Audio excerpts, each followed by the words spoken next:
All right, let's talk about a book from 1954 that didn't just predict the modern business world, you could say it basically invented it.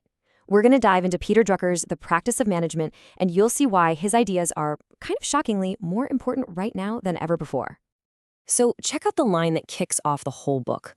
Drucker calls the manager the dynamic, life-giving element. Just think about that for a second. Not a boss, not a supervisor, a life-giving element. He's saying you can have all the money, all the materials, and all the people in the world, but without leadership, they just sit there. They're just resources. It's the manager who provides the spark that turns all that stuff into something real. And that's really the core of what we're talking about today. I know what you might be thinking. A book that's almost 70 years old, that's got to be a museum piece, right?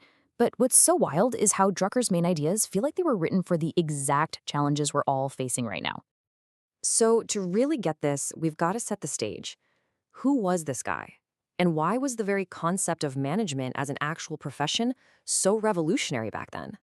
Well, Peter Drucker's own life really shaped his thinking. He actually had to flee Europe to escape the Nazis, and that experience gave him this profound respect for stable, well-run organizations. And when he looked at the business world, he saw a huge gap. See, before Drucker, management wasn't really a thing you studied. It was just whatever the boss felt like doing. He was the first to really stand up and say, no, this is a serious discipline, a craft, and it's absolutely essential. Now, this is where things get really interesting. Drucker started with the most fundamental question you can ask. What is a business actually for? And the answer he landed on completely changed the game. That's it. To create a customer. Not to maximize profit, not to please shareholders. According to Drucker, the only valid reason for a business to exist is to create a customer. Profit? That's not the goal. Profit is the result. It's the scoreboard that tells you how well you're doing at creating customers. I mean, this was a radical idea. It shifted the entire focus from inside the company walls to the outside world. Okay, so if your purpose is to create a customer, how do you actually do that? Drucker's answer is just as simple and just as powerful. Innovation. You have to constantly find new, better ways to serve your customers. If you stop innovating, you stop creating customers, and your business dies. You can see how it's all one connected system. And this quote just hammers that point home.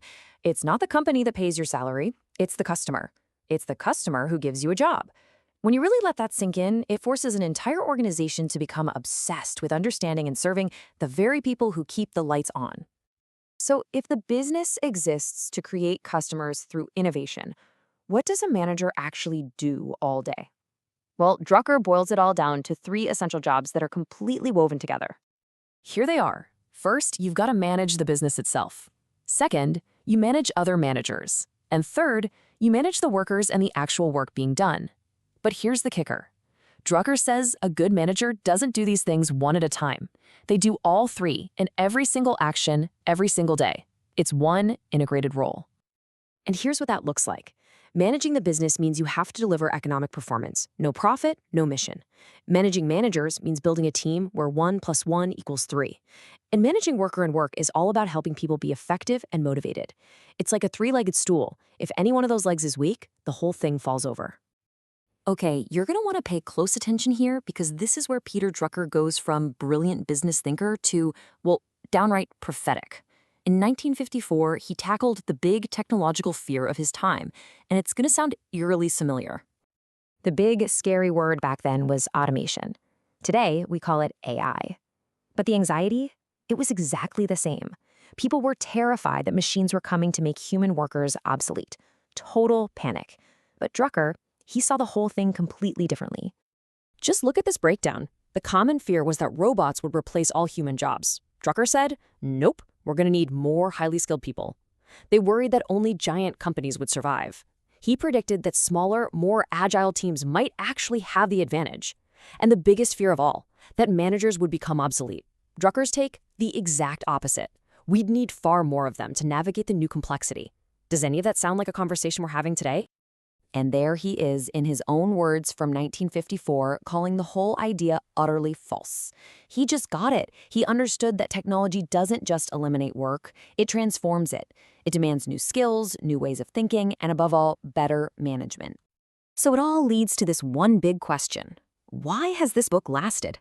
why are we still talking about something written when most people didn't even have a television? And the answer, I think, is pretty simple. It's because Drucker never lost sight of the fact that business is, at its core, a human activity. He wasn't obsessed with the gadgets or the financial models. He was obsessed with people, with how we organize ourselves to unlock our potential and do great things together. In this last quote, it really captures his whole vision. For Drucker, being a manager wasn't just a way to climb the corporate ladder. It was a moral responsibility. It was a way to turn economic progress into an engine for human betterment and social justice. He believed that good management could actually help build a better, fairer world. And that kind of leaves us with one final thought. Today, as AI seems to be changing everything, we spend so much time talking about the technology. But maybe we're focusing on the wrong thing. Maybe Peter Drucker's core insight that the real job of a leader is to unleash human potential isn't just another leadership skill. Maybe it's becoming the only one that truly matters. Definitely something to think about. Thanks for tuning in.